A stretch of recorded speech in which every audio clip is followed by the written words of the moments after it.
Welcome back to Viewpoint. I'm James Zogby. My next guest is Ahmed Maher, a civil engineer in New Cairo, who was one of the founders of Egypt's April 6th youth movement, was an active participant in the anti-Mubarak demonstrations which helped give rise to the Arab Spring movement. He's with us today, and thank you for joining us. Thank you. You were at Occupy DC yesterday. You were in the park.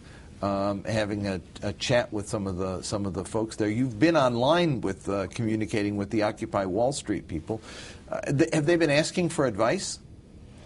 Before or now? Before. Before, from I think 4 months, we met with many groups, American groups, calling for taxes, calling for reduced taxes and get health insurance and more benefits to American. And they try to ask about our organization and about our structure inside April 6th. And now we are met with Occupy DC, and they calling for what our opinion. And I said to them, the goal of April 6th is not a goal of Occupy DC or Occupy Wall Street, and our mission is not your mission, and our behavior is not your behavior. So you must to think about your strategy and your behavior and how to improve your tactics. Tell me about the April 6th movement itself. You know, it's been called the Facebook revolution or the Twitter revolution. How significant was the role of social media in this revolt? Was it essential? Was it important? How important was it? Social media playing very important role to organize people, to organize groups, to spreading our ideas. But I am against the expression Facebook revolution or Twitter revolution, because Facebook or Twitter is just tools. Before 2008, we using maybe Yahoo groups, forums, blogs to spreading our ideas, to cover our events. But we start to use to try Facebook in 2008 to calling for our first general strike, and it was very successful. And after that, we used Twitter and many things to spreading our idea, to organize. We used secret Facebook groups to have our secret groups in the government and in universities. So it helps. But without Facebook, maybe the revolution will be delayed 1, 2, 3 years, and maybe we found other tools. So any revolution have reasons, and Facebook and social media is just tools to make the communication is very easy. What is the role of social media now in the post Tahrir Square period? What are you? How much do you rely on it? Is it a helpful tool? When you were coming to Washington, we were getting Twitters, don't do this, don't do this. Has it become a burden, or is it still a helpful tool? It's still helpful to get more communications and to spreading our idea, to talk to the people. But now there is all the people, and the people also from NDP party, and many people using Facebook and Twitter now. And there is every day you find a war between people on Twitter and Facebook. I think to reach more people in the street, because the power in the street, not in Facebook. So we must find the new ways to reach people in the street. I was just actually doing a survey for a project that I'm working on Facebook. And in the period right before the vote on the referendum on the Constitution, one day there were 31,000 posts on Facebook opposed to the reform. There were about 11 or 1,200 for the reform, but the reform won 70% to 25%. So there's no direct parallel, right, between you can win the Facebook war, but you don't win the election. Yes, it's true. On Facebook and Twitter, you find all the activists or the political activists or the opposition parties and you will find you will winning. But in the street, it's nothing else. In the street, the people is searching for who can help them in good salaries to decrease food prices. So it's a difference. So tell me now, April 6th movement, what happens? Does it become a political party? Are you organizing for the election? Are you mobilizing youth and the revolutionaries to win in the parliament, or to write the constitution, or what is the structure of April 6th? It's all of them. Yeah. Are you running? No. Okay. Our point of view that we didn't finish our revolution, and we must continue pressure to complete our mission to have a democratic country, have a freedom of speech, equality, social justice. So we must to complete our mission.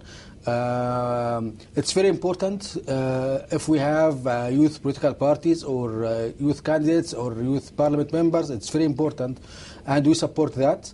But it's not our mission. Our mission to be supervising for the situation, to push for any law, to support any candidates, to stand against any candidates. So we will watching and we will supervising to be a lobbying group against or support anything with our goals. So we are now against make a campaign against the NDP guys from the Mubarak regime to try to ban them from the winning for the parliament elections, and try to talk about the criteria of good guys in the parliament. I think maybe we transform to a political party after several years, not now. Okay. The president left, but the regime stayed. Yes.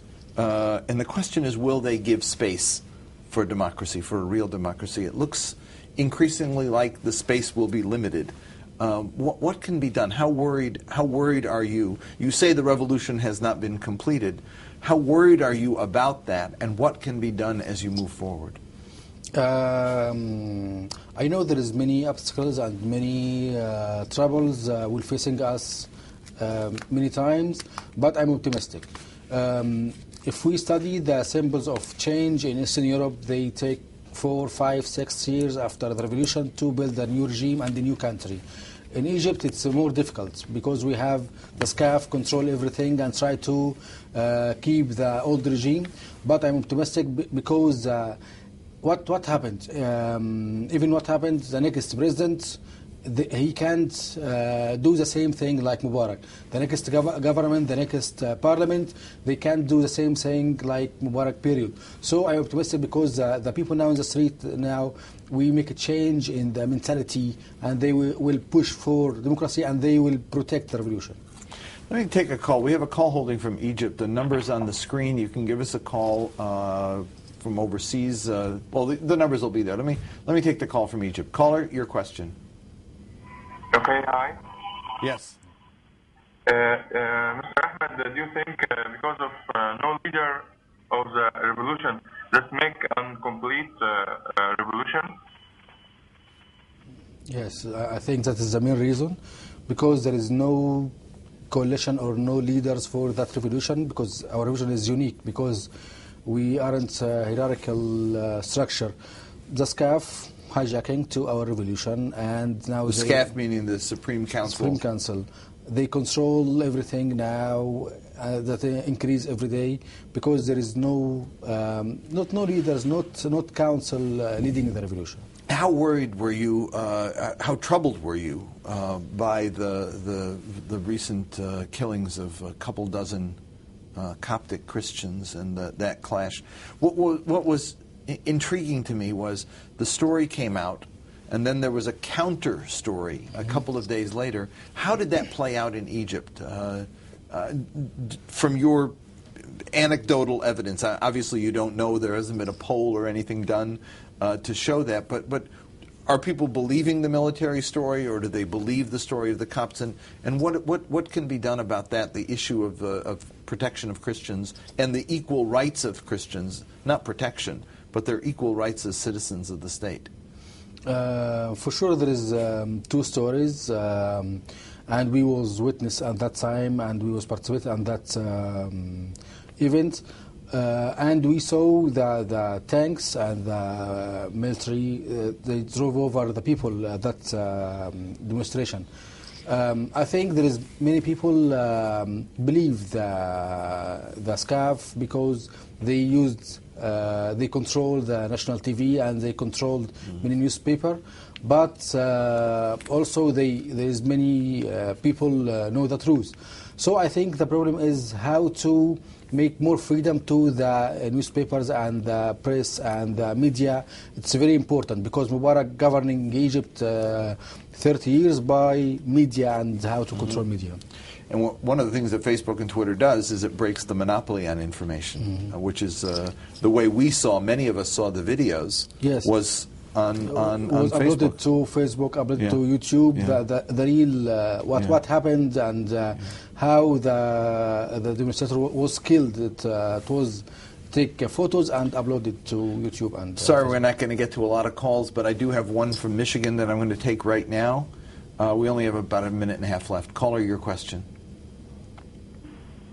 Hi. Hello? Yes, your question. Hello. Yeah, I'm just calling to see learn about their plan, the April 6th.